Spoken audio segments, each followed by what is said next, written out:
Hey there, welcome to this video interview where I'm going to be interviewing Krista Arias. So I was having quite a lot of trouble with trying to get on here, and I'm not quite sure what's going to happen next, but I'm just going to message Krista here and let her know I'm going to send her an invitation. Okay, so let's see what happens here. I'm just going to allow your viewers to request. Oh, she has to request to join. Okay. All right, so Krista, if you are watching, you have to actually request to join this live stream. So let me just let her know.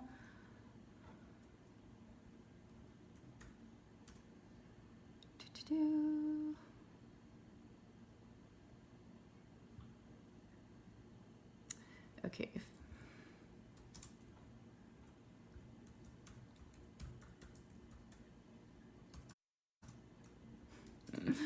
This will be entertaining here as we figure out how to work Facebook Live here.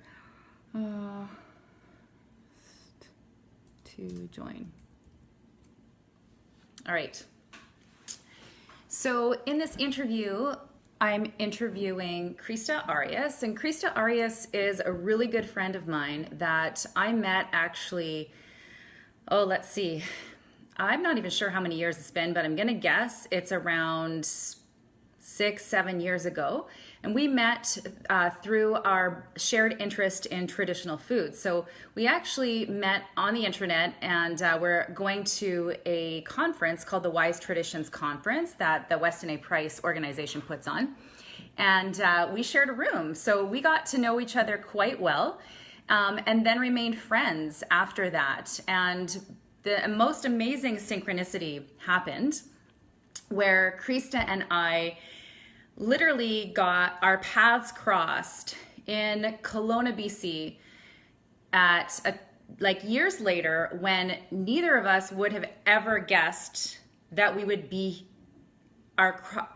be in Kelowna. So I actually moved from Winnipeg to Kelowna at the same time as Krista decided to do her PhD in Aboriginal Studies here at UBCO.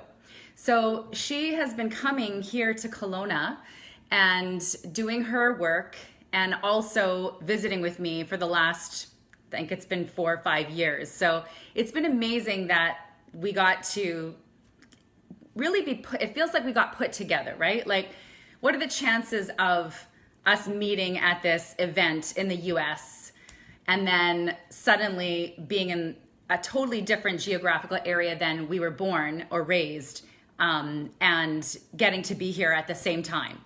So I feel like really we're really meant to do something special together, and our friendship is very, very special to me. And one of the things about Krista for me is that she feels like a sister to me.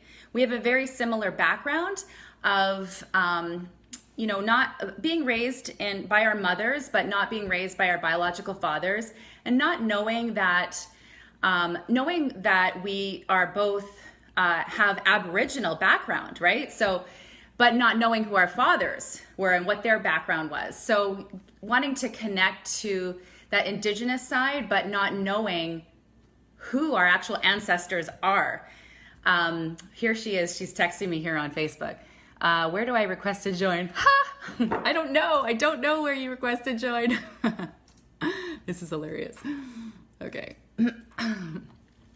Yeah, maybe it'll say from her phone. I don't know. Yes, check phone. Okay.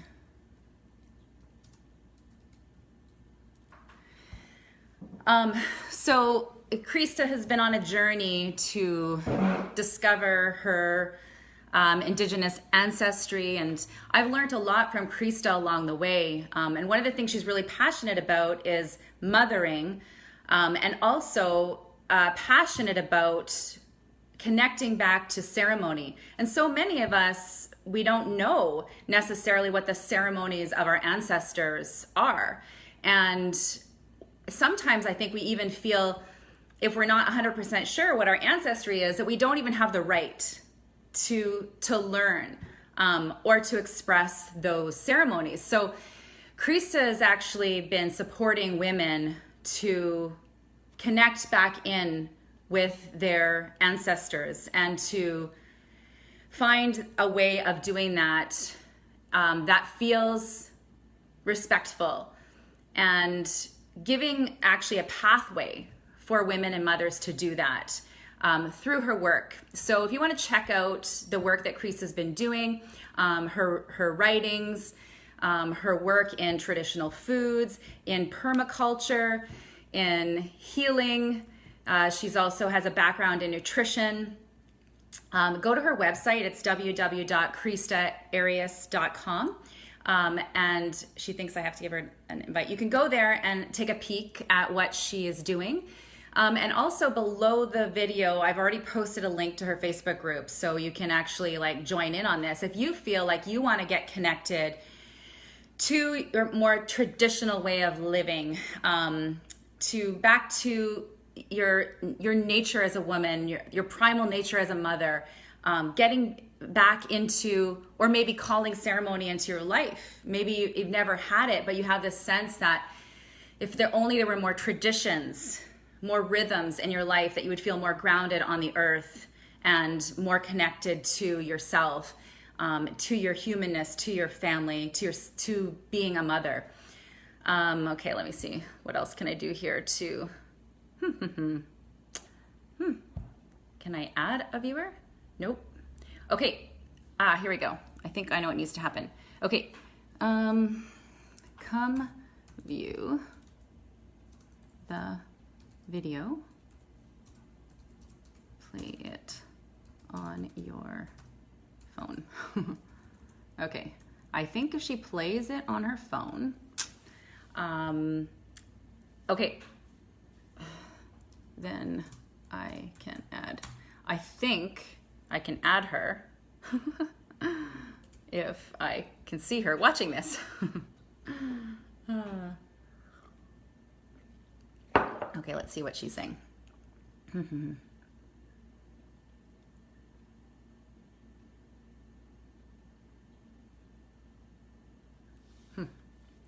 Okay, let me see now if I can see the peoples. Oh. Ooh, there she is. Okay, I can see you, but for some reason it's not letting me add you, Krista. It shows me that I can add Shelly. I don't know, Shelly, do you want me to interview you? Oh dear.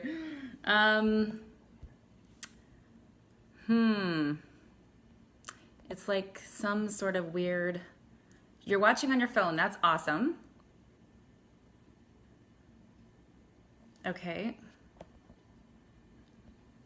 Can you try watching from your computer as well, Krista? And then see if that gives me any kind of new functionality.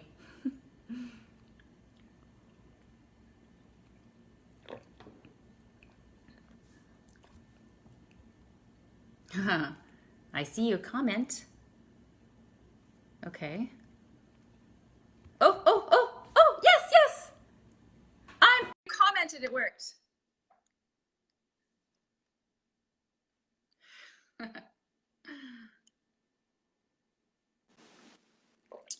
Oh, it says connecting. Comment. Yay! Okay, there you are. I have to get a new. Sideways on my camera. I don't know. Oh, it's sideways right now? Okay. How about that? Is that right? Perfect. Okay. Yes. Now let me see how I can. I wonder if it will do it if I do it upside down so that the cord is plugged in. Does that still work? It says connecting. I don't mind talking to you. Don't mind talking to you.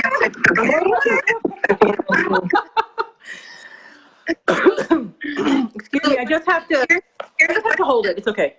Yeah, do you have something else going? I hear an echo. I just closed my computer. Okay, I'm gonna close mine. Okay, I'm gonna close mine. I have an echo. Do you hear my? I don't have. Let me see quickly. Hold on one second. There's the ceiling. There's my very pretty light. You can't really see it. Hold on. See if I can get headphones. That might help. I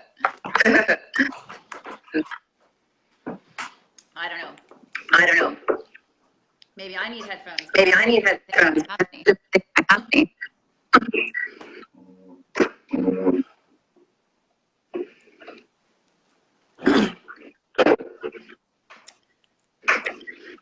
Okay, this is like just giving everyone more time to like arrive. Exactly. Okay, so this is the funny thing about this iPhone. It's not that new anymore. Is that you can't have it plugged in to charge and have it plugged in to the headset. To run it. But And to run it. we'll just trust that we're going to have enough time. I'm going to turn the. Is that better? Let's see. Oh my gosh, I don't hear myself echoing. That's awesome. Yay. Can you hear me? Okay, good. Yeah, I'm going to turn my brightness down. Okay. I don't even know how to do such a thing. All right, everyone. So here she is, Krista, my sister, Krista. Oh, I hear some sort of fuzziness now. You hear that? There's like. Oh, Oh, weird. okay. Well, it seemed to stop for a second. Okay, I think it's done. Okay. That was weird. Can you hear me now? Yeah, it's all good. Okay. So I'm really Oh my gosh. excited to have you here, Krista, because as you know, like one of the things I didn't mention about Krista, another thing that we have in common is our background in studying holistic midwifery and being super passionate about childbirth.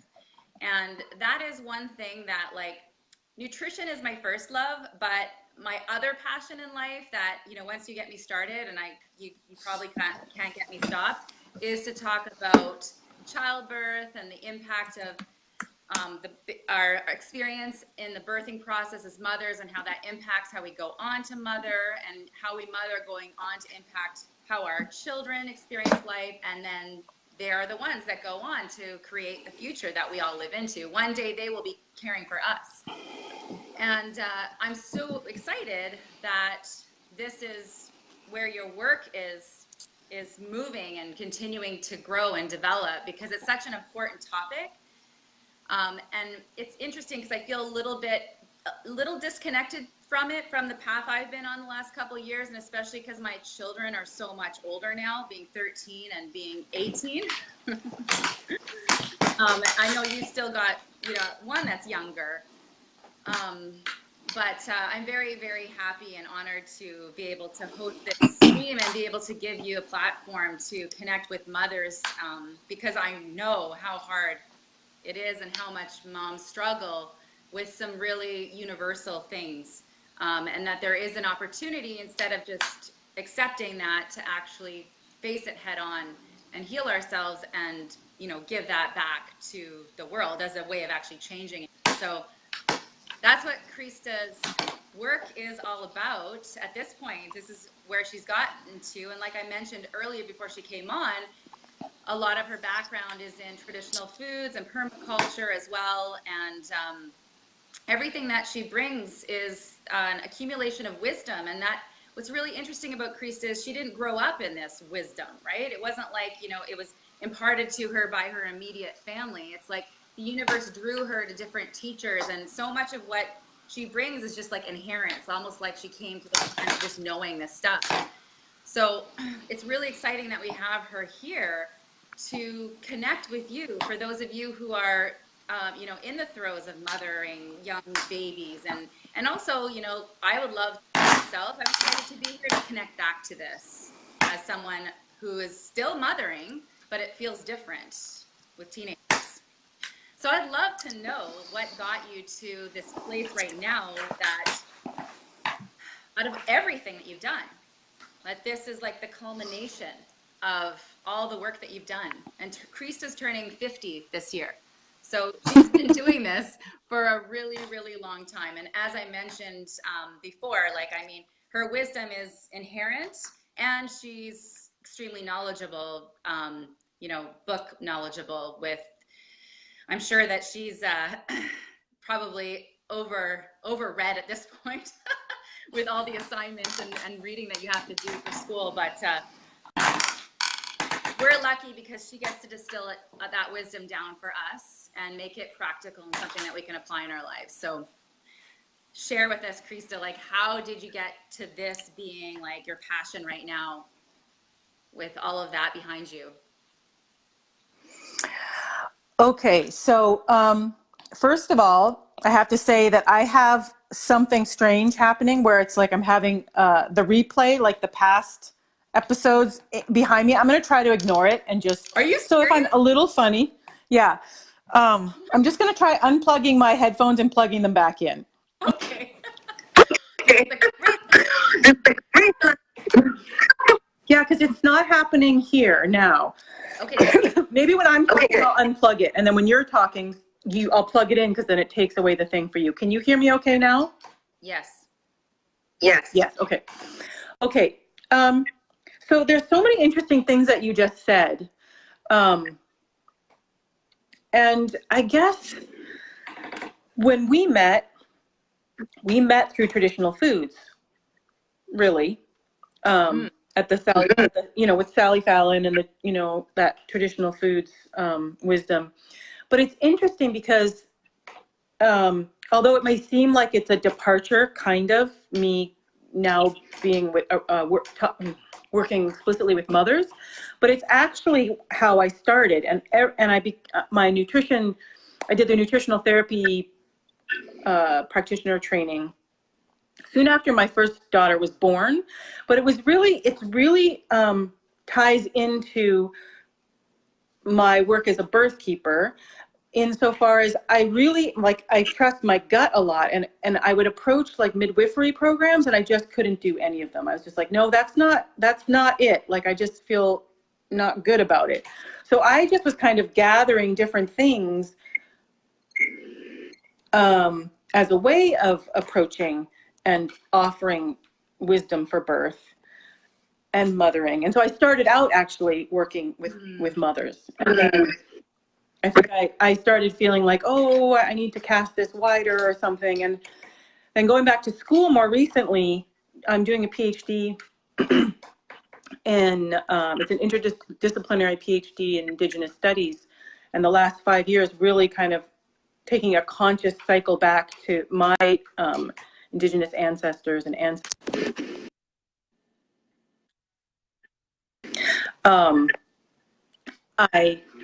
so during this time, I focused on mothers. Like, it was an opportunity for me to kind of like circle back and really connect with this passion with mothers. And since coming back to my work after kind of being away for a little bit in this cocoon of contemplation and really deep delving and dreaming, and it has been quite, it hasn't been so much of a intellectual or it's intellectual, but it's not so much, I don't know, of a scholarly pursuit. It is, but it's primarily a dreaming and a personal quest and reckoning. And it's so working with mothers has and what kind of I really have been looking at identity and about how we restore culture, even our own culture, even Indigenous culture,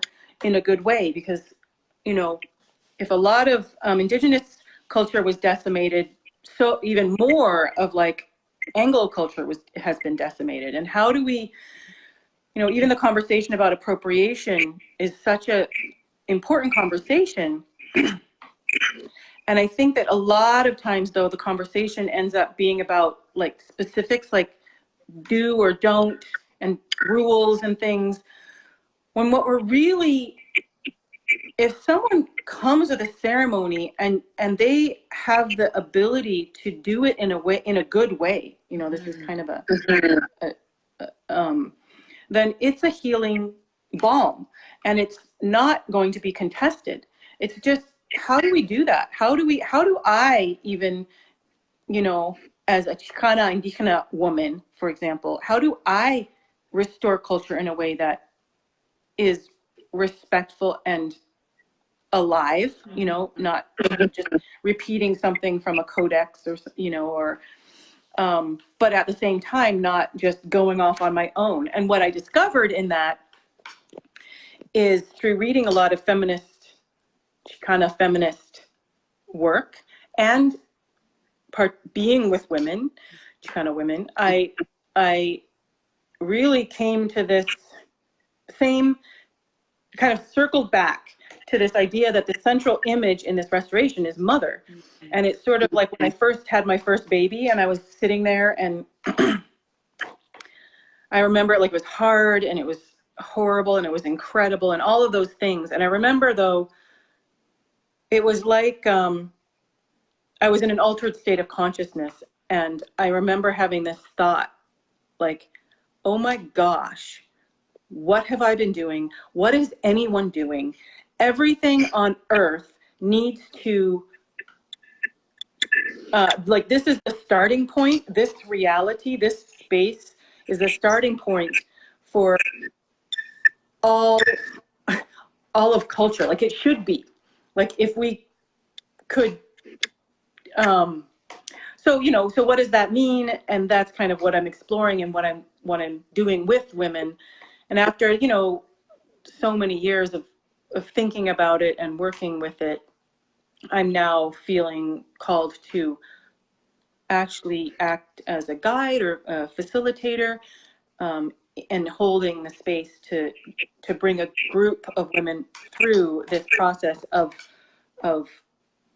reconnecting with ceremony and coming to create ceremony that is actually powerful and restorative and healing, rather than sort of just like a procession of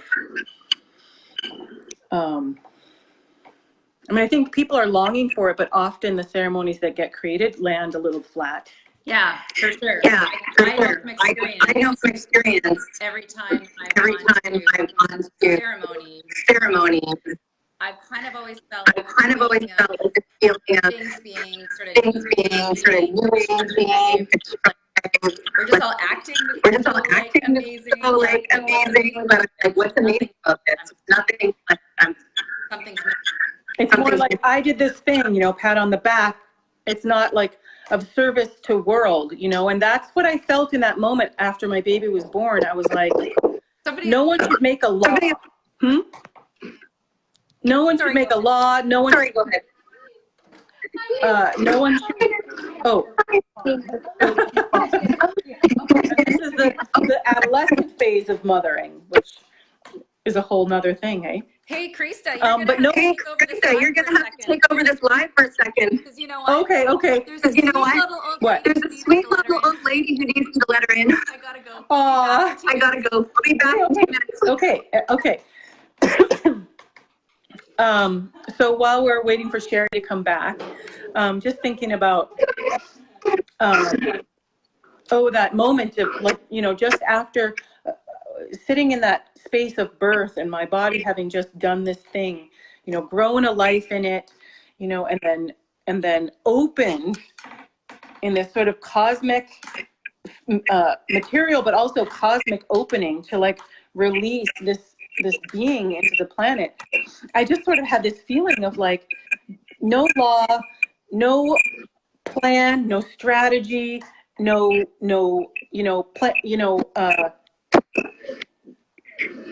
anything should be created with, or that all of these things should always be created from this place. So I just really felt, and you know, that kind of harkened back to some of the teachings that I did receive as a young woman,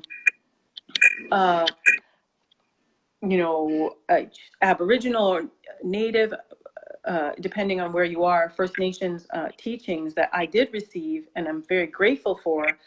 And it sort of connected for me. Oh, this is what they were talking about. So it's not that, I know I have Sherry's, the questions she was going to ask. Oh, yes, here. I have lots of questions. So your question of like, how did I go from kind of like permaculture to now doing this ceremonial work? I'd say that I originally was, you know, with mothers in particular, is that I started out with mothers. I kind of went, and then I took this 5 years to kind of delve into like, okay, it's time. I've been sort of sitting on it for a long, long time, waiting for the time to be ripe for this sort of ceremonial restoration. And then I felt, okay, it's right. And I sort of delved in, and then it just sort of converged also. This is about motherhood. Like this birth, menstruation, or blood time, mothering of children, all that we have to do, whether it's breastfeeding or like figuring out traditional foods to feed them. Yeah. All of that is all connected. Yeah. And so I don't know. Does that make sense? Yeah, absolutely. Yeah, absolutely. I wonder, like, before I even get into this, just thinking of people watching who say are of European ancestry or mixed ancestry of all sorts of things, and don't have any or don't even know any ceremonies or rituals or anything from their own culture. Is this especially for them? Is this especially for them? That's a good question. It's definitely, especially for anyone who has the humility to acknowledge that a lot has been lost. It doesn't really matter who you are. Whatever part has been lost, you can either gloss over it and, or you can take it seriously that that's sacred and important that, to do in a good way. So I guess how I would answer that in a way is that it is also for people who are deeply disconnected. I've worked hard enough, I delved in enough to get to a place where I have confidence that we can restore even that which is that has been severely decimated and broken, and that is generations behind. You know, it's a combination of, many things that go into that, but it's not like a kind of, it's not simple, and it's not quick, and it's not necessarily easy, but it's not horrible and impossible either. So in the work that you're doing with women, are you bringing them through ceremony? Are you helping them find their own ceremonies, traditions, or are you helping create their own new ceremonies, new traditions, or some sort of mix of all, or none of the above? I think it's a combination. I think that there's that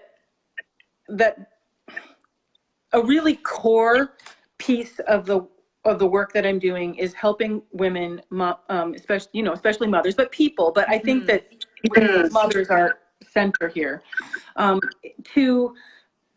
It's through the body and through connecting to the earth in a non-New Age way. Okay, so that we can start ever so slowly restoring the gestures, like meaning like the motions, that when amplified and expanded will constitute a ceremony, but starting so small and then feeling that and experiencing that, so that would be a new ceremony, right? Can you explain more about gestures before you go on? But let me just finish sort of how this connects to one other thing you were saying, that this then someone they've felt it before, what an authentic, real, like enacting ceremony as opposed to a performance like theater or something.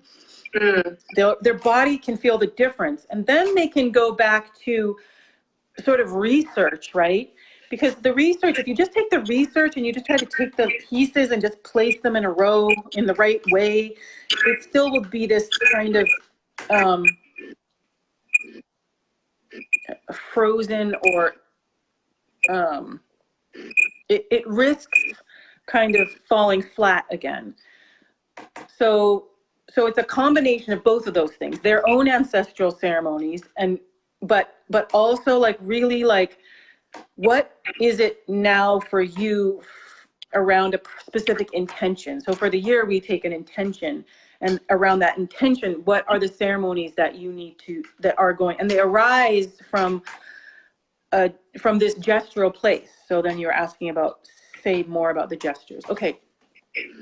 So this gets maybe kind of deep into the way, it has to do with, okay, so we live in a really fragmented world. We're just, it doesn't matter who you are, if you're born right now, just being born and driven around in a car is traumatic. We live in a traumatic age. There's, you know, all over the world, there's actual, you know, catastrophic natural occurrences, natural, you know, disasters, as well as wars, et cetera, as well as like cultural war zones and racism and all of these things, right? So it's a really, and even just the speeding up of technology and of information and the screens and all of the energetic, you know, changes. It's just, we're traumatized. So what I've discovered, and it's not really, I mean, I shouldn't say I discovered, but I mean, just in working with people over time, I started having this weird, like in trauma resolution, I started having this sort of weird, not weird, but this realization that, oh my gosh, when trauma is resolved, it's almost like we have our ancestral wisdom, where we would just know our ancestors, and that wouldn't seem bizarre or confusing or something to learn. You would just feel them. You would just have their presence, right? Right. So as we heal our traumas, we regain, like we kind of melt, we unthaw. It's like there's a trauma, then parts of us freeze, and then as we can mend those traumas, then we can unthaw.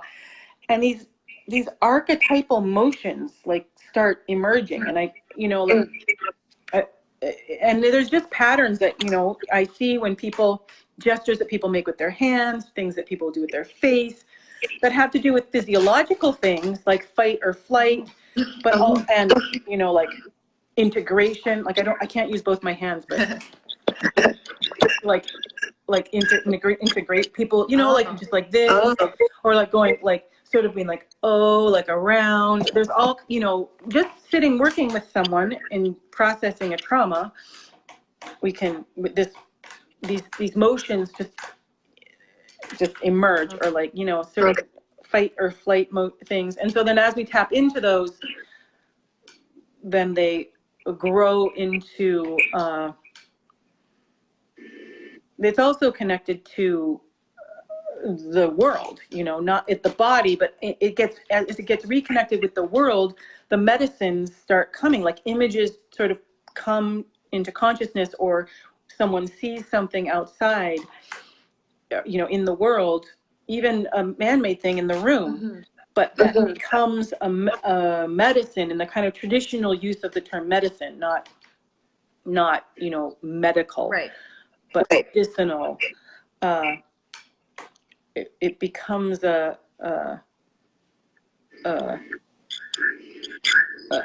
thing that in a sacred way acts upon the person. And so then that ends up being something that is restored. Okay. Does that make sense? So like, okay, for example, like spirit animal, right? Yeah. It's often a new agey thing, and it's often really kind of overused, and it can be kind of trite and annoying. Whereas often working in resolving a trauma over time with someone, a particular animal will come in the imagery, and it's very powerful, and it's connected to something specific, and it just, so is that kind of getting? Yeah. Are you saying? Yeah. Let me see if I can like say it back. Say it back. Okay. So I am hearing myself as an echo again. Say it. Here, hold on. Let me plug this in while you're talking. But hold on a second. Okay. So are you saying that the gestures are how, like when they are happening naturally, it's how you know that what you're doing is authentic, like you're actually like, it's not just a pretend contrived ritual ceremony, it's like it's actually transforming you on the physical level, and it's coming out through your And not just physiology. transforming you, but also transforming world. And this is kind of a confusion that we get. Like we are living a world that's all about me, and healing myself, and not remembering that we're doing something with and together, and we need to be open to becoming what the mountain or the air needs of us, let alone the other, human relatives that we have, or the stones, or so it's not just about the self. But yes, basically what you're saying, yes, this is like the kind of It's what you'd be looking for to like identify authenticity. right, and not in the sense of like authenticating, Yeah. but in like real, like it's real, it's not and I I think maybe sometimes I come off as being a little bit a downer, or like negative, or about, like, I don't want to be mean, because some of the ceremonies that I've gone to, I don't I think I had an epiphany recently where I was like, okay, because sometimes I'm just like, oh my God, these people, like, holy man, like, this is so dumb. But then I was just like, then I realized, like, oh, no, most people just haven't experienced anything else. They have not, and it's a great privilege that I was brought to ceremony pretty young. I mean, I wasn't a child, but I was in my adolescence, when I first witnessed like a ceremony was like that I would say is authentic or real, or and it's a very this is one of the things you can you can kind of tell if something is too beautiful and perfect and like wow, it's probably not real. Because it's like time and space shift, and so you shouldn't be like, you won't be appreciating something on an aesthetic level. You'll be involved in it. It doesn't mean it can't have beautiful moments or that it's ugly.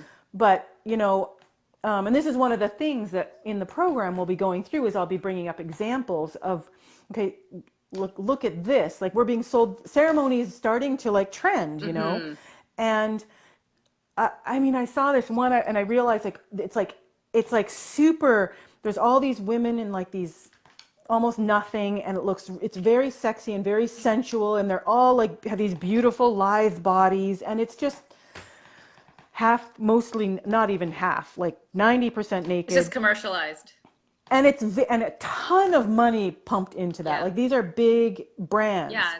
And I was just like, and I just was crushing for me. I was like, wow, like this offering of ceremony that like indigenous people of Turtle Island have to offer, like this is what's being made of it. It's just so sad. So my work is to just slowly, humbly, in the corners, do this other thing that is it's very somatic.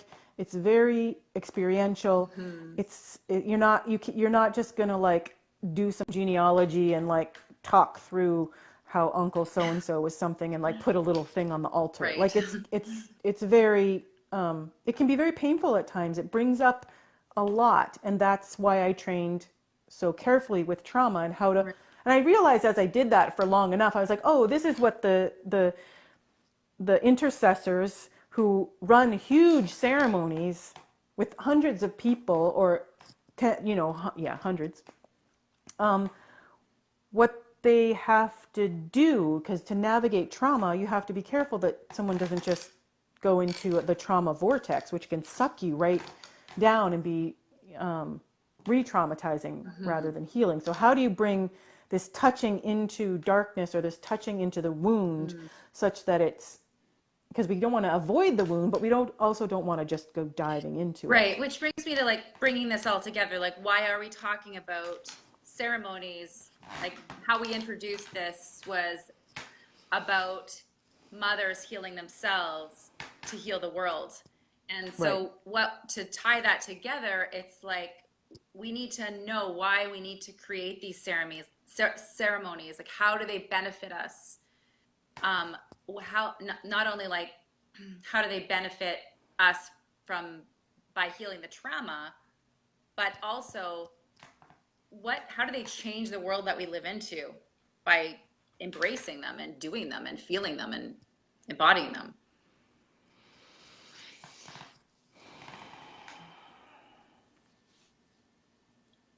I mean, I mean, this is like you had a question about the apocalypse, and I sort of touching into that right now because it's almost hopeless, right? I mean, and yet I still do this work because it is, we live in a world that is so polarized and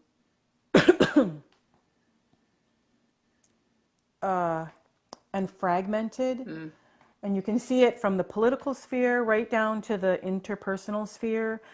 And then, of course, the relationality with all, the earth and her creatures and with our bodies. And so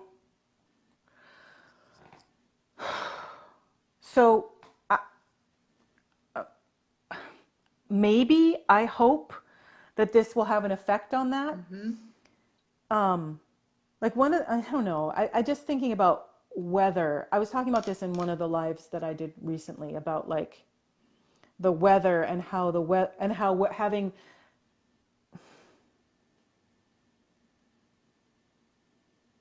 I don't know, like there's this other thing about permission too, and about like I'm feeling this like, okay, maybe like how do I share with, but also honoring permission, because there is a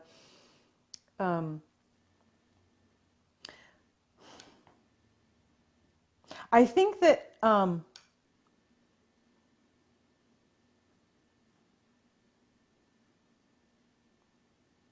huge portion of the world's population has no idea what's possible through authentic ceremony.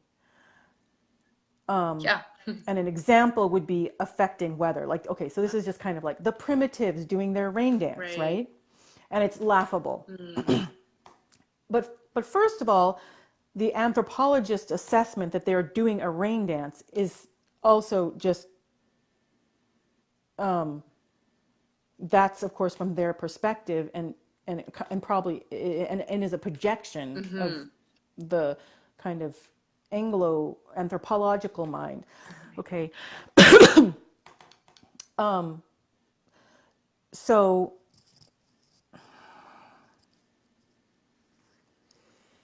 what they're actually doing is an example. I'm not going to explain exactly what's going on because I think that's also something that needs to be remembered. Like I have ideas, but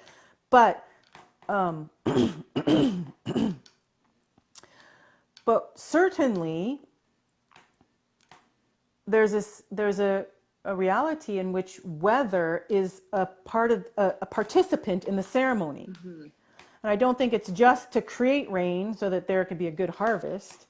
But I do think that there's something to that as well.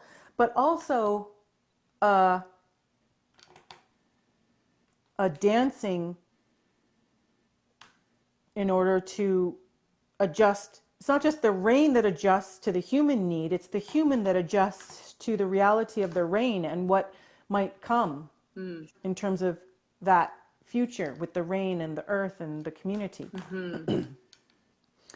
So, for example, maybe if in the dancing, this is just like, someone has a vision of something, of where there's a spring or something, right? That's going to get it's not just we dance and rain comes, but also having been in ceremonies where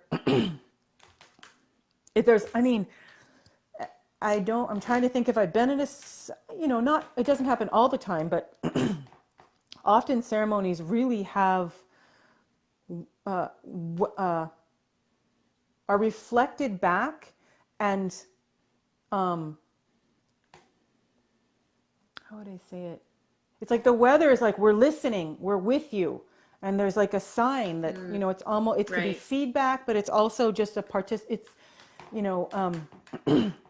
so that's just a small example of something that people are probably have thought of. So to connect back to wisdom and to connect with the knowledge that nature has to impart. If we can make rain then we can solve some of the dilemmas that we have.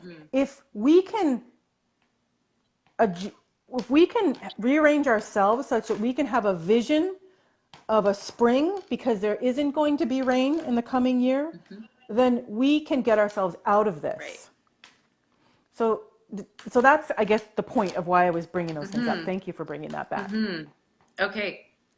So the point of the ceremonies is to basically gather wisdom, gather knowledge. That is, And gather power. yeah, and that is not like from a book. It's like, it's just there. It's like, it's just And not given. power. There's this like classic scene. I think it was like, like Mel Gibson or something in one of these, it's like he's standing by the stream and he finds out he's half Indian or something, and he's the white guy who's like half Indian. It's funny. I'm like, it's super funny. Anyway, but he's like standing talking about like, because some bad is happening. He's like, how are we gonna fight the powers of the blah blah blah? And the woman, who his romantic interest, the Indian like girl, it's like, but she says something apt. She's like, you don't know what power is. That's not power. And she points to the river that's flowing. She says, that's power. So I guess it's like, changing the world, because we're going to shift our axis, from this kind of like ego and willpower to something that we're not getting rid of ego or willpower. They're pieces, but it's just become so asymmetrical and bloated in that area. So to bring back this, and this is like it's like the power of the birthing female body, right? It's this kind of Right. Okay, so the ceremonies have multiple purposes. They can be used for healing, to overcome trauma, to mark rites of passage, to honor, to literally gather wisdom for how to create a new world, or how to like even just deal with anything that we might be struggling with in the moment as an individual or as a community. And even like something like marking rite of passage, it's not like that's kind of the new age idea. Oh, we're going to mark the rite of passage. Right. No, this like it actually is a rite of passage, so that you're preparing this body and psyche, this youth, Right. to it creates you're kind of creating an ordeal for this creature. This being, this body, embodied soul, to like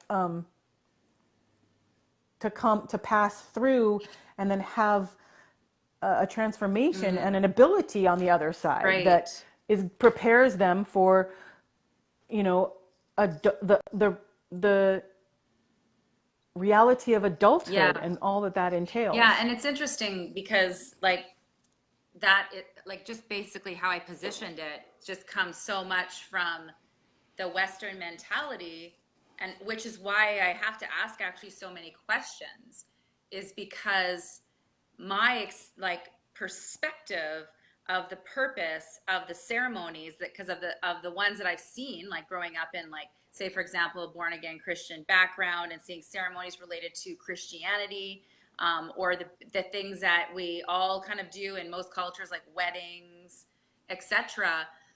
These types of ceremonies that the perspective, like how I'm seeing them from the outside is, or being a part of them, is not that they have any power. It's just that like literally they're just there to like make like symbolize, almost symbolic, rather than even, I don't know. And this is the thing that I realized, that I've been to those ceremonies too, but those, for some reason, I've always just known what a real ceremony is. I don't know why. And this is what, I think that, I came in with a certain something, but also I think that whatever, I had some teachers, young elders, who, gave me my obligations and gave me the teachings, the core teachings for my work in the world, my contribution, that my service. And so it is a challenge for me to like I have to remember all the time, oh, they don't know. They really, really, really don't know. They're not assholes. They just don't know. And like how to, uh, the kind of the call out culture is, I think it's been an important phase, and there's like anger has an important purpose, and it's I mean, not that every call out is angry, but it has this sort of nature of resistance and like of warrior spirit, which is good.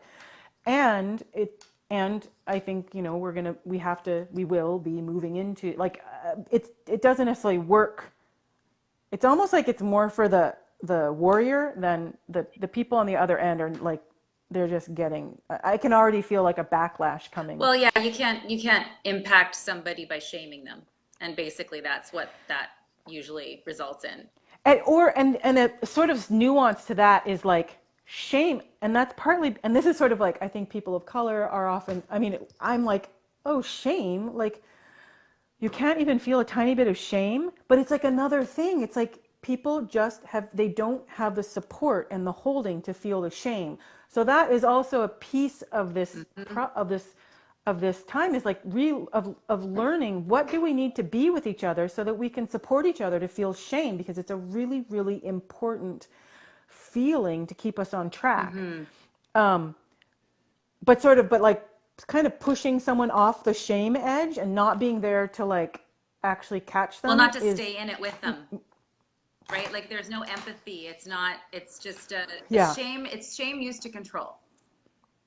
It's not shame for the purpose of like, we're sitting here.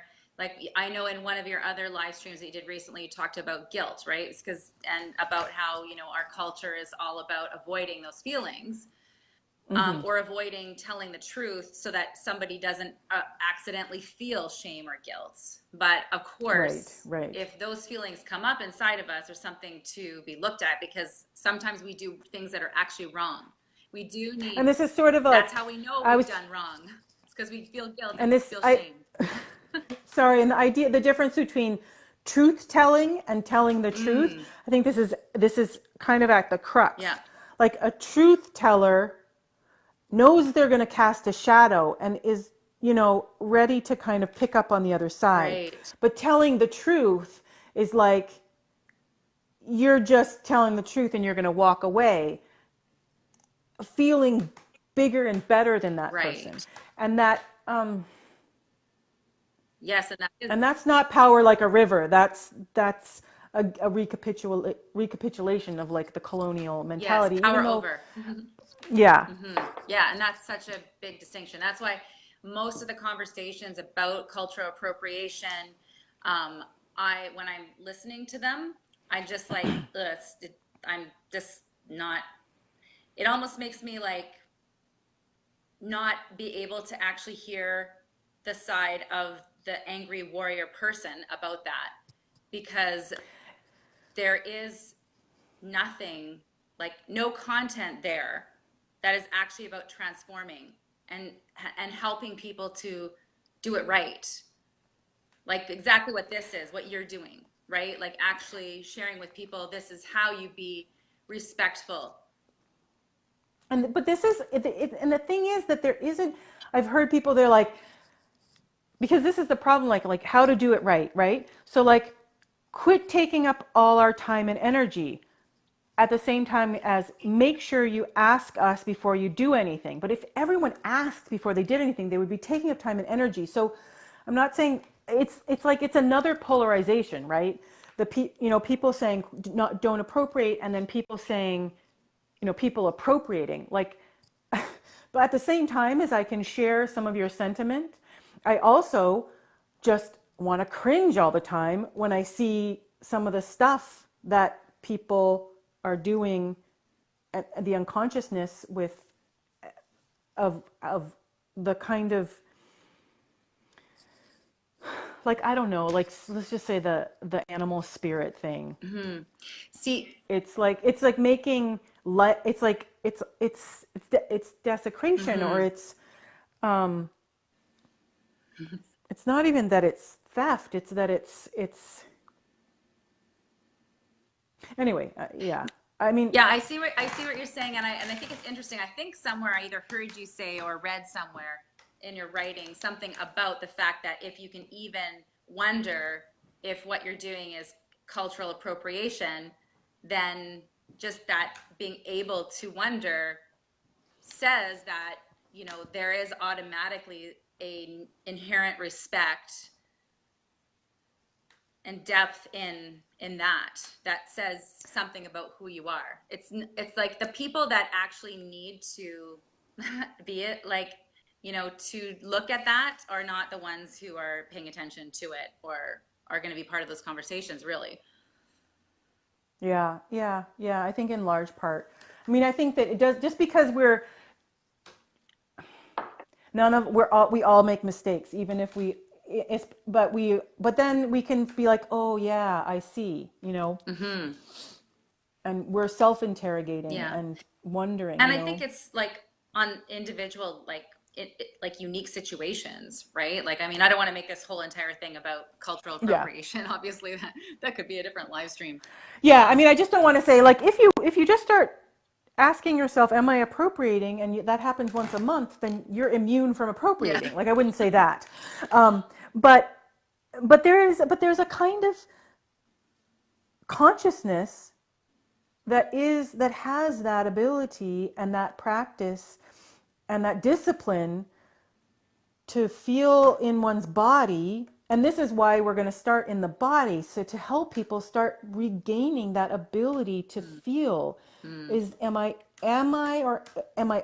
this authentic, or am I sort of bypassing something important? Because it's time to get on with the work.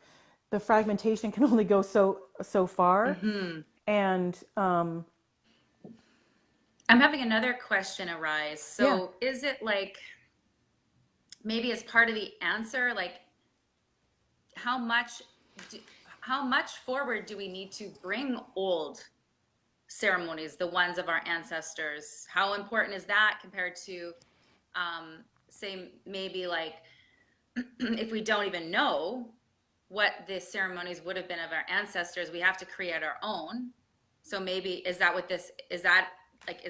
maybe that is a good thing. Like it sounds terrible that we've lost so much. right, like plants. This is like something that, you know, medicine people know, that plants can change what their purpose is according to the needs. Like some of the, you know, if there's like a certain kind of social or natural calamity, then a plant can offer itself and offer a new, you know, it's why cataloging all the plants isn't, it's like we need to be able to communicate with the plants. So okay, so I'm spacing out.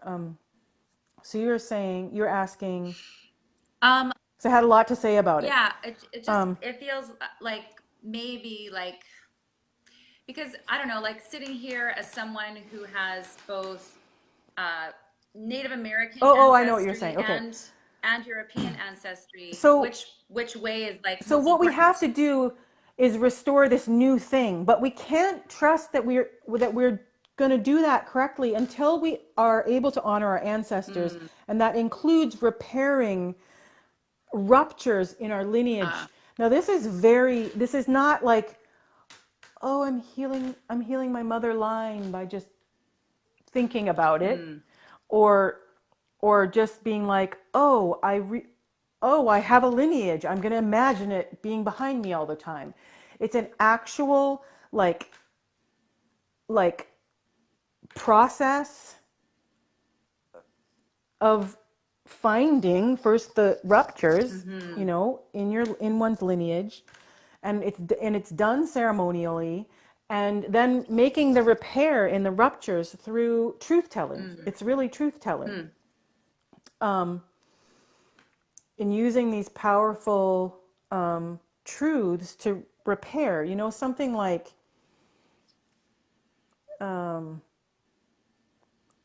something like, you know, hidden abortions, you know, during times when abortion, in places still where abortion isn't allowed. And this is this isn't moral. It's not abortion is good. It's not abortion is bad. It's just when an abortion happens and that soul is not honored and given place and remembered, it creates a rupture that then some future descendant is going to pick that up as a its obligation to mend. Yes. And so it will start manifesting issues. And so that's where the trauma resolution, sometimes we're dealing with the trauma that's from one's life, and sometimes we're dealing with the trauma that's from ancestry. And until we heal those things, like, and it's all kinds of there's a whole process around it that is I think sometimes people hear my work and they think, oh, I just need to heal my line, and I have a hard time actually communicating what it is that I do, because it's quite unusual. I don't know, I guess. But it's so we do need to heal that, and then we can listen. Then we can turn to our ancestors when we need to. We can know in our bodies, oh, this is good for now. And in a way, it doesn't really matter. All that matters is what's good for now. But my suspicion, and what I've come to discover, is that it's not going to be just completely different. And often, sometimes what happens is that there can be like a fragment, and this is one of the things I talk about in the year mentorship, is there's a fragment, there's gestures, like small bits that you remember. There's this great piece in Robin Wall Kimmerer's book Braiding Sweetgrass, where she talks about her father would go, whenever they go camping, he would pour the first cup of coffee on the ground and then say a gratitude to this mountain. I think something like that. And she was like, it resonated with her ancestrally in her indigenous ancestry, okay? But at the same time, when she asked her dad, where did that start from? He was like, well, the first cup you pour, it's always got the grinds in it. So he just kind of, but then certain things like hit you in a way. And so starting from those fragments, so what it hit her in a way, and it became something, I don't know, I don't want to speak for her, but that's an example just of, I think that a lot of what happens too in, I'll say new age, but like even like midwifery or mother culture, like red tents or blessing ways, which is, the term for Navajo ceremony.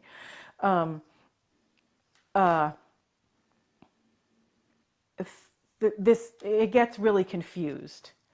So I don't want to, but I'll say new age, but it's more than that. It's all getting affected by something that is kind of encapsulated in the new age.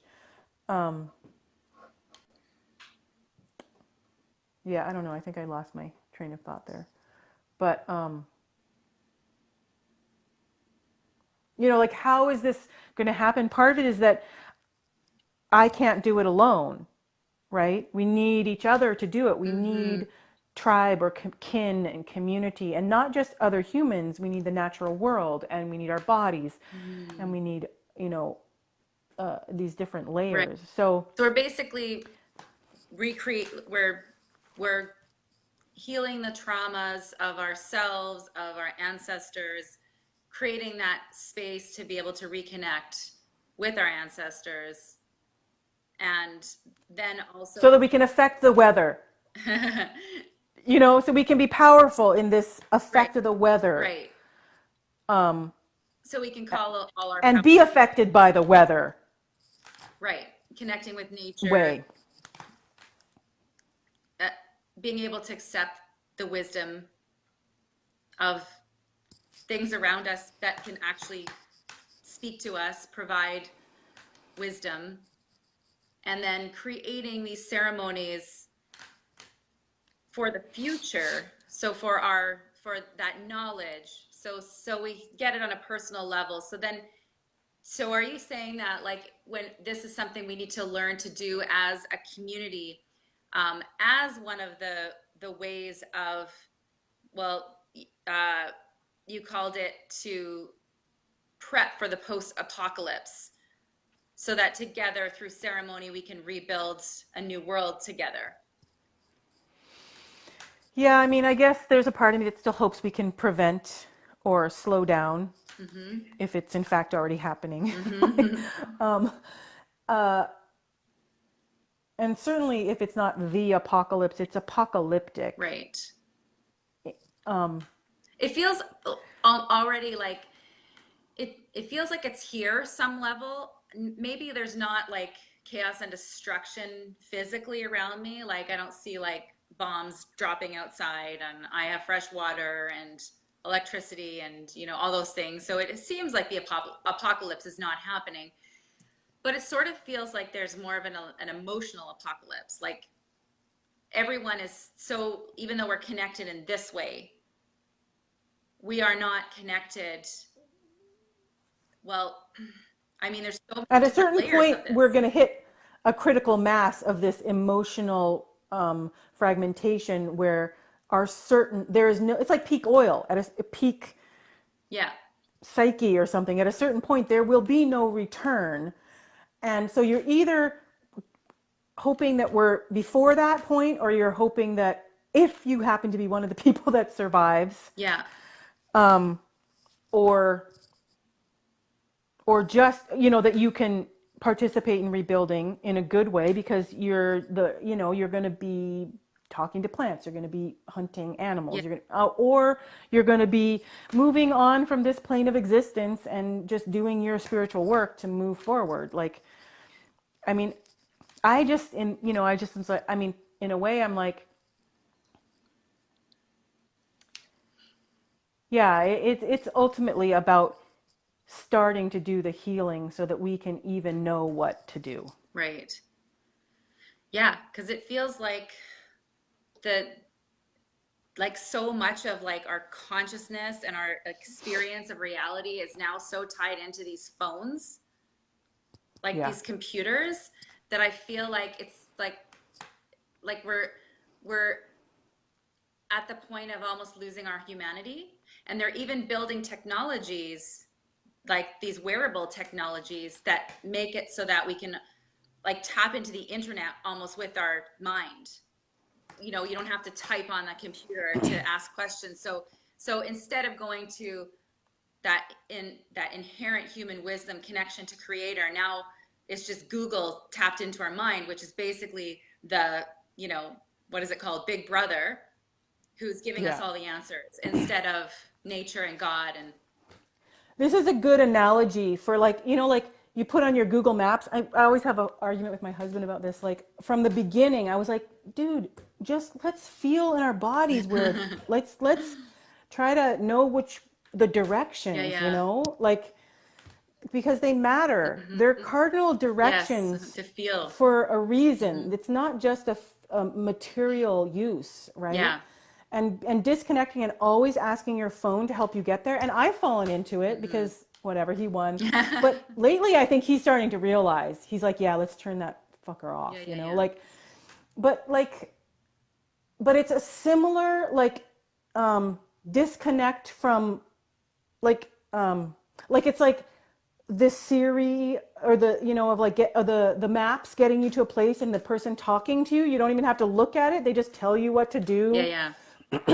Yeah. That is similar to what's happened with ceremony, okay?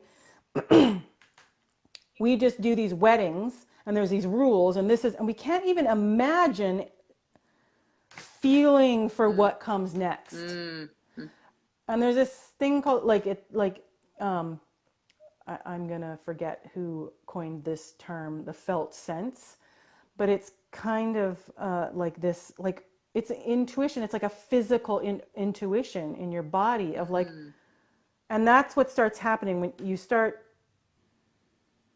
being able to the earth, you start being able to feel how the earth is moving your body, how the directions are calling to you, which direction is calling to you, what, you know, and that's very different from, okay, first you call the coroner, then you call the funeral home, then you call the blah, blah, blah, and they do it all. And as a way of actually bypassing being with the body and because that's an example of like your body responds. Like you be in the room with the dead body of a loved one for 3 days, and you will realize spiritual truths about their body and their being that no one remembers anymore, because we never do that. We're not allowed.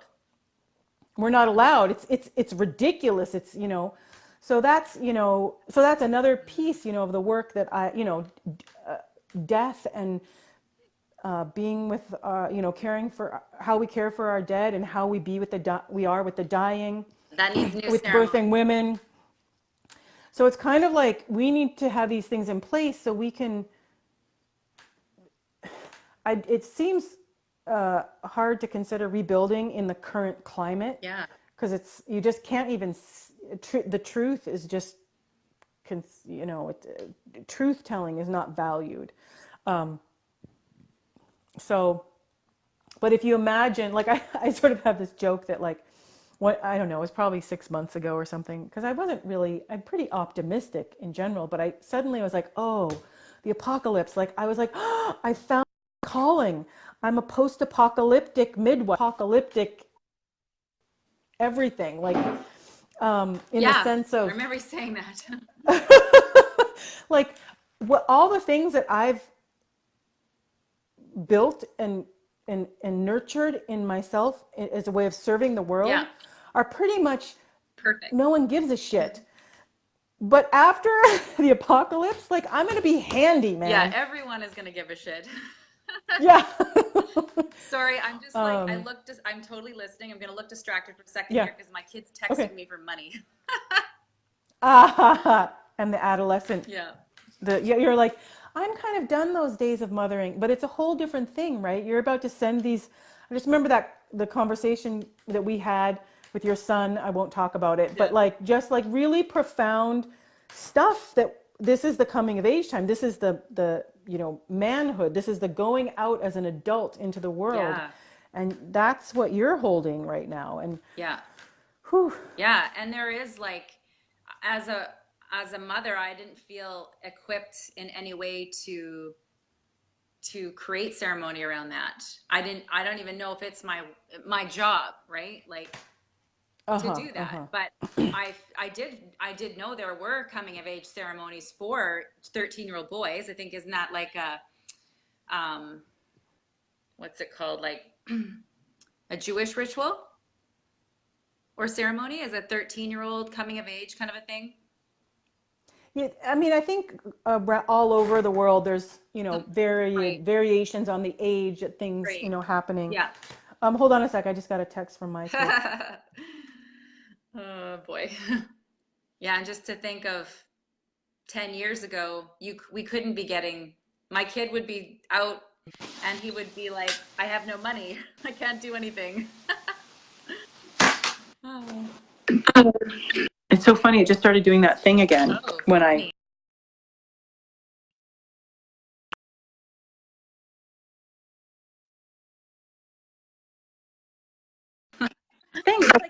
It's like I don't want to do something stupid, and I don't want to. So I keep feeling in my body like for permission, right? Because I'd rather do nothing than something stupid. And we have this idea that it's going to be something really special and really beautiful. And often it's like that. Like that.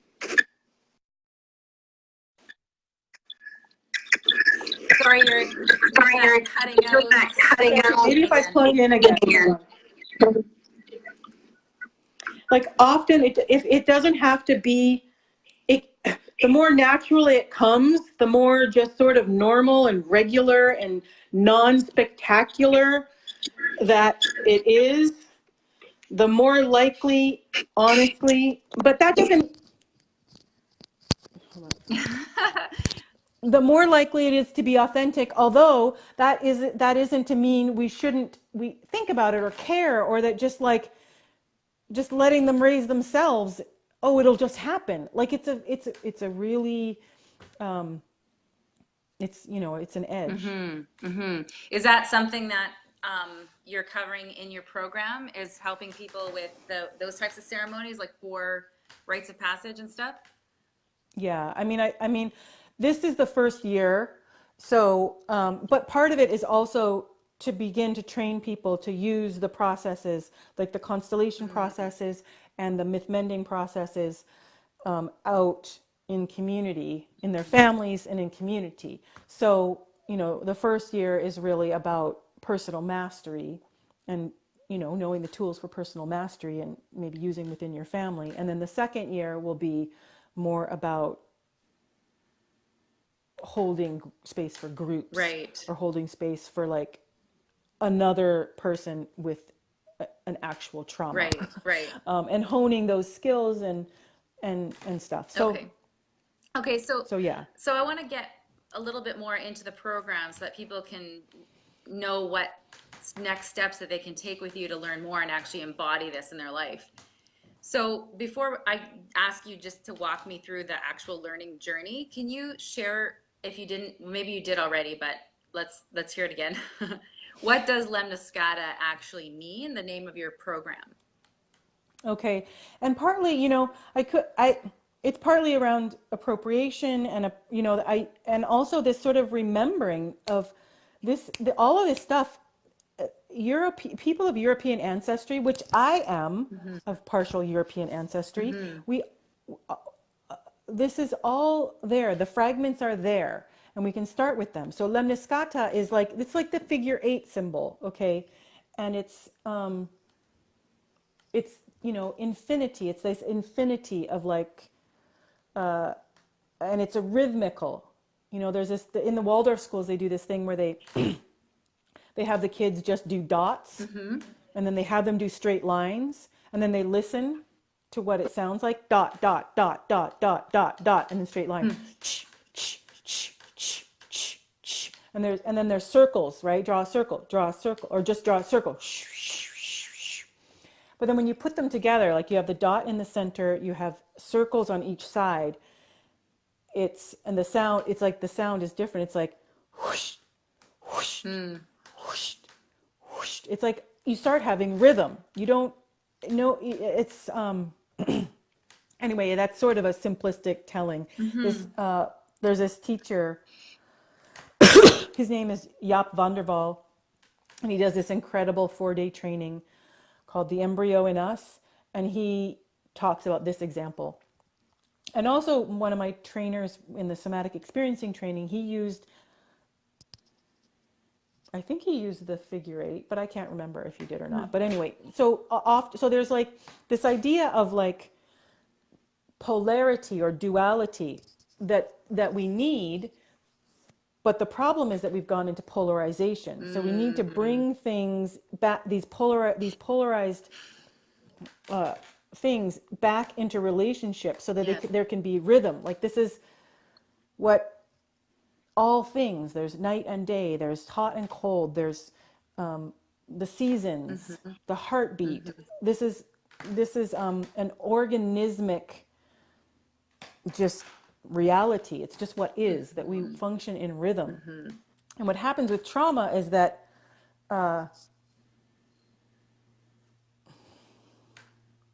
that different polarities get kind of ruptured. So they exist separately. So then people exist in one side or the other. Right.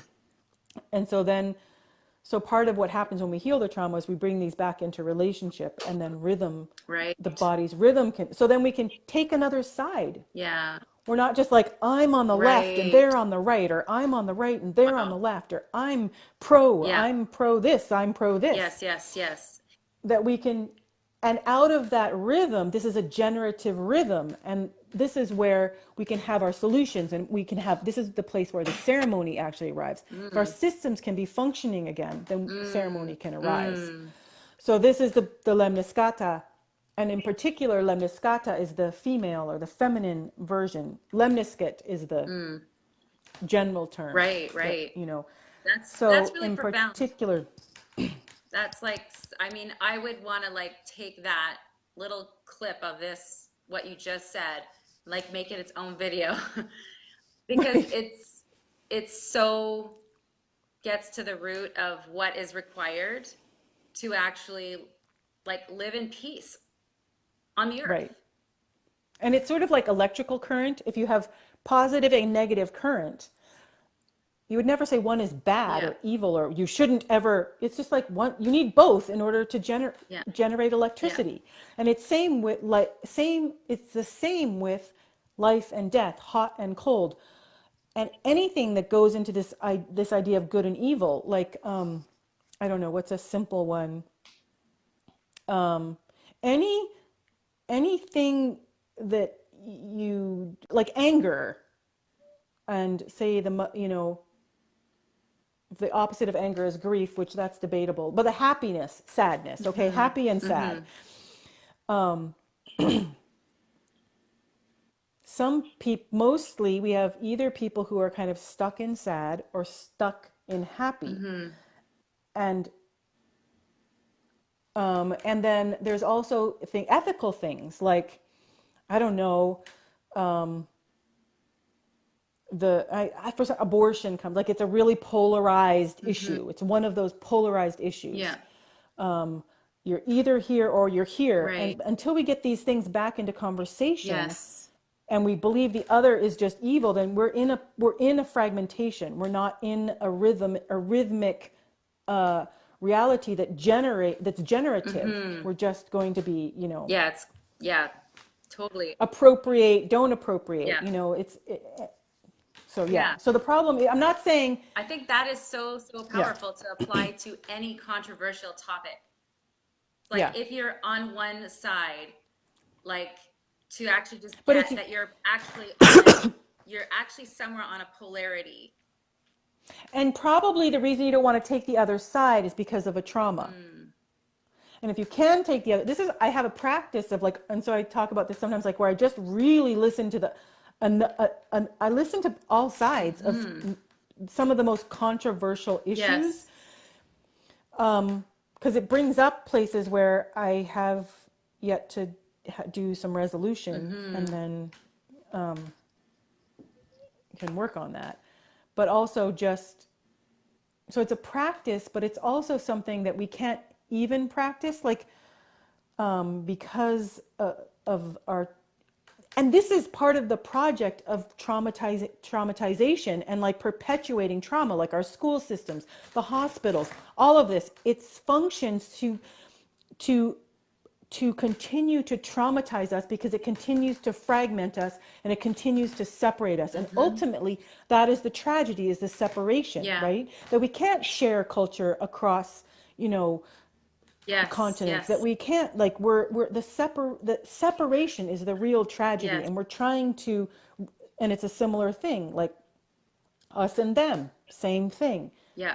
We don't want to collapse into some sort of weird new age utopic oneness. We want to, Look, that's not the yeah, point. embrace all of it. Look at all of it. Yeah, and go back and forth, like Yeah. visit that, visit that, visit that, visit that. Yeah. And Yeah, and but what you're saying about like when you said about the school system, that's what it brought up this thing. It's like, oh, well, you're actually indoctrinated into the idea that there's always one answer. yeah. And that's sort of also like the membership that I'm creating, that's going to function more in this realm in terms of like helping people to move beyond like these rules of the good mother, the rules of the tyranny of the perfect mother, like be a peaceful parent, don't yell at your kids. Okay, so there's the yelling parent and there's the peaceful parent. And we can't fathom that sometimes it's good to do. Or that people are on different. Started doing that again. Every once in a while, it's just sort of random when it starts doing that. So what happens if we bring these together and we like actually have compassion for the yelling mother? And the person who's stuck in yelling, what happens when they sort of, like, and there's whole processes around this. It's not, it's kind of, because of trauma, we find it really hard to do this. But when we can, there's deeper processes that I can't go into now that actually work on healing the trauma at the level of the nervous system, which is what traditional ceremony does. Right. It builds resilience, but it also heals and helps hold space for the navigating of trauma. Right. And inflicted trauma. A lot of the coming of age ceremonies are about inflicting trauma, so that then the community can hold someone through it. So then they're strong. They're, Yeah. And I'm seeing like I'm seeing like when it's that background. it's that background. To me, but On your website, there was this image. of The resilience of the resilience rhythm, and you talked and in it you about talked in it about the nervous system and rhythm and how that relaxes, right? That allows us to actually heal on the physiological level. So I'm seeing the ceremonies in another way, not just as like the conscious decision, I'm going to heal myself, I'm going to heal, the trauma from my ancestors, I'm going to heal the trauma in my current life, I'm going to now be able to embody wisdom that I can receive from not just the creator, but nature and etc.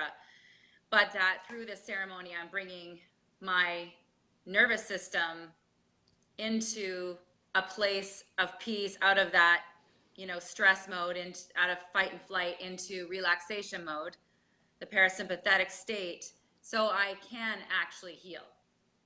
And hear. Hear, right, because we can't actually, the best advice given to somebody who's in a state of fight or flight is completely useless, right? Exactly. And we can't heal unless we're in that state. So as someone who's often really like focused on the body, and healing in that sense, that just was like the perfect meld of two different reasons why the ceremony is so powerful for healing. Right. It's not because you can say you did a ceremony and have pictures of it to post on Instagram. Yeah. It's there's a lot at stake here. Yeah, that's beautiful. I mean, because that's it, unless we stop from this craziness of the rat race, for most people, they don't actually have any time that they actually can get their nervous system into an open state. And part of it is like we can pay for acupuncture and we can pay for these remedies that get us into the parasympathetic state. Yeah. And sometimes we can't get off the treadmill. And it's like to get off of it, the trauma is driving us to stay on it. Yes. So it's sort of like asking an addict to just quit, an addict of anything, including sugar or whatever. Yeah. And so the way I've always worked with nutrition, for example, with addiction, is to to not so much focus on quitting, but to focus on what are you like building, right? So that can fall away. Yes. And if we can heal the trauma, then this addiction to the treadmill can fall away. Yeah. Or the addiction to the yelling, or the addiction to pretending that you're peaceful all the time. Like that is just like that's so ugly because it shames all other women without holding them. Yeah. And it's not even good. Like if you can't ever stand up and like have a boundary, that's not good. Yeah.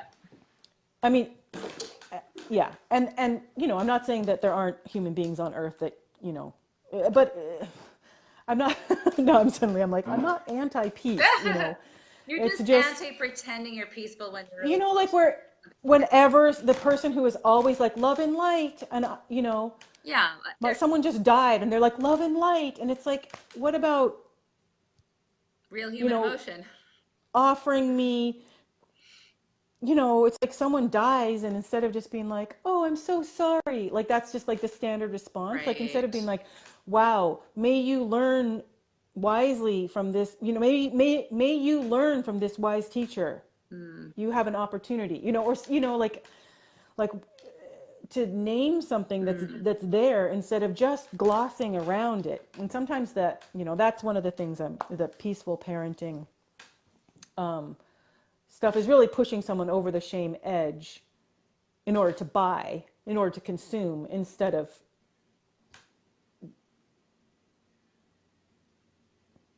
holding, like, and creating resilience. It's just kind of, Well, it's like people I don't don't want to look really.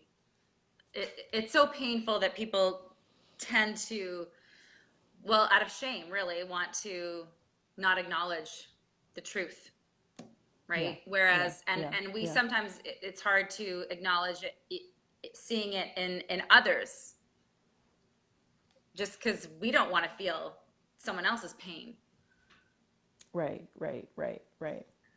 But there's, And of course, because so we've much never, opportunity for growth. I mean, just so many people are walking around without any of this knowledge, or just really suffering from past traumas, and they don't know that their emotions and their reactions to the world are being driven by all this stuff that's gone unconscious. right. So And there you have it. yeah, how do we, I mean, that essentially, this is not for that person. That person isn't here. But when you Right. teach and impart this to people and they do the work on themselves, then they can bring it out to the greater community, because obviously you're just one person, Right. right? Right. But this needs to grow, which is why I like that you have the second year in place after the person doing the work on themselves can then take that opportunity to bring it to the consciousness of the people in their own community. Right. It's essential, right? Because the whole point is, I'm trying to remember exactly what you said on your website, but basically about, it's mothers that will heal the world. And Yeah. I mean, mothers are we're the first teachers, right? yeah, We're the first, our children learn in our bodies. We're the first environment, we're the first teachers, we're Yeah. the first, inside our bodies. And then at the breast, and in that intimate connection, like that, I mean, my kids, they love their papa, but I am their go-to in a really particular kind of way. yeah, And yeah, that, so just literally that we raise them and send them forth, but also mother, the archetype, mother, the female body and what it does. And this sort of goes back to, my experience with ceremony in the sweat house, and my experiential, my experience and my research into that, and how it's an emulation of the female body. It's the womb, and in the lodge you provoke a rebirth and a spiritual cleansing. So a death Right. and a birth is a Yeah. spiritual cleansing. But what happens is that the death part we don't know how to handle, so we just want to have the spiritual cleansing.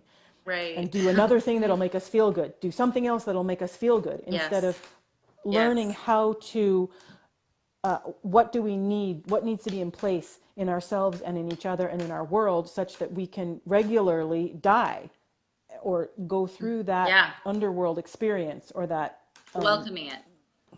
yeah, to like, I mean, like that, like Anna, you think about birth, like the transition, like who wants to walk through transition? Like how many times would you have to do it before there's something about really, really, really not wanting to do it, like being able to do that which you really, really do not want to do, and having enough Yeah. witness to, and enough, and a lot of this ultimately is building up the peace, and like the positive, quote unquote, positive pole, because that's actually the things that's weak and atrophied, because there's so much Yeah. trauma and pain. We have to build that Yes. up in order to support us traversing that darkness. So I'm not Right. anti, the positives, quote unquote, positive No. side. You're just anti the Yeah. suppressing of negative. Right. Yeah. And misusing the positive. Right. Yes. to, Yeah. to stunt ultimately. Yes. So essentially what you're doing is you're creating a container for people to do this work, because with Yes. life just going on, we'll, get off this. It would be really easy to just get off this live stream and just go on like going, oh, that's amazing. Yeah, that's exactly what we need. And then just spend the rest of our days in the rat race, on the treadmill and scrolling Facebook and not actually doing the work. And Yeah. this is what, this is why we need each other, because we won't just do this kind of thing on our own very easily. Like most of us do need time set aside to do the work, or we just won't do it because it's uncomfortable, or we don't have the skills or somebody to navigate or to guide us to do it. So can you just walk me And one thing through I should say about, yeah. oh, I was just going to say one thing about this program. I think my phone's going to die any second, so my apologies. Oh, but I can do this. Okay. Here, I can plug it in. You can't have the headphones. You can do it. Is that the program is it's starting this year, basically this week. It's enrollment is this week, and then it's going to start the following week for a full year. And Nice. Something strange happening where it's like I'm having the replay, like the past, happening. Yeah. Oh, hold on. You're cutting out again. Yeah, just to think of, you're cutting out again 10 years ago. Okay. Don't yell at your kids. Okay, so there's the yelling parent and there's the piece. 1 second.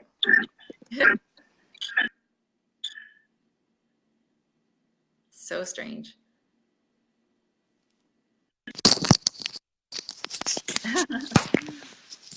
I don't know what all those other voices were. Yeah, I know. That's the thing that I was hearing regularly. It's so weird. And you thought it was my voice from a past live stream? Yeah, I guess what I wanted to say is that in case my phone is running out of batteries, but this is going to run for a year, and then after that, it's going to, its enrollment's going to close, and it won't start again until next year. And the enrollment for next year will be more like in May ahead of time. Okay. But so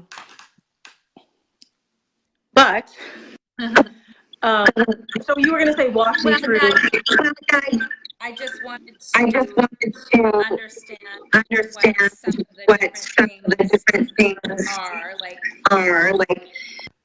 the difference between, like, instead of going into like what each little part of it is, because I know there's so many different things and we're almost at 2 hours here. So like, I feel like we could do another hour just talking about the different parts of what you bring to the table. So maybe what we're going to do is put a link underneath so people could just go consume the information. Where can they contact you to ask questions? In the link, you can click to be on the wait list, which and the enrollment opens in a few days. And then, but also there's a contact link on my site, and that's right there. It'll be up in the upper right-hand side, and so people can contact me that way. Right. Okay. So we're going to put a link to the page on our website that explains the entire program. And just hopefully we have a few minutes before your phone dies. Can you just explain the difference between what the membership and the mentorship is? Okay. Right now, the membership isn't actually, I'm not enrolling that right now, but it is, it'll open at a certain point. So that link we can post that as well, and that you can get on the wait list to hear about it. So the difference is that that is going to be like a much more lower cost, accessible, sort of larger community. So if you're not quite ready to delve in, because it's a pretty big commitment, the delving, like it's going to be really there'll be a lot of intensity, which is the wonderful part about it. It's going to be really a big start to finish, traversing the seasons, creating ceremonial attire, creating a ceremony that I don't even know what it is. Like I'm going in inquiry and open to what is going to be called from us for in service. And And then the membership is going to be centered around, really specifically around, there will be like seasonally a group process that will be this experiential stuff that I've Yep. mostly been talking about today. But it's also going to be some of the wisdom that has come out of doing this myself and with people, with others. Oh, wow. So some of the stuff that the big group, the smaller group, the intensive group, some of the epiphanies from that will be filtering down, of course, into the membership group. Right. And the Okay. membership group, it's structured such that it's called the weekly worry stone. And, the worry stones, it's like you have a worry and you rub the stone and it helps you relieve the worry. So Yeah. it's like, Yeah. what can I offer to help ratchet down some of these worries that we have as mothers? Because there's so much, this mother guilt thing and the mother wound, about how we are just always trying to be perfect. And this worry kind of driving this stress of trying to be perfect. And so each week we'll take a worry and there'll be a different, it'll sort of rotate between 4 modalities of, addressing these worries. So the modalities will be, and Right. they're on the page, the modalities will be, Yeah. offering, sacred teachings, Yeah. offering a text and some summaries and notes and reading stuff around a book that's going to be useful. Some conversations with other mothers about Yeah. around that particular worry for that week. And then I think the last one is, some sort of like done for you resources. Like an example is like having family agreements or having a family mission statement. And so we've been working with family agreements for many years as a way around some of the conflict Yeah. and sort of authoritarian parenting, which we're offered. So I would Yeah. offer, here's my family's agreements, and then there'll be some sort of like a guided, I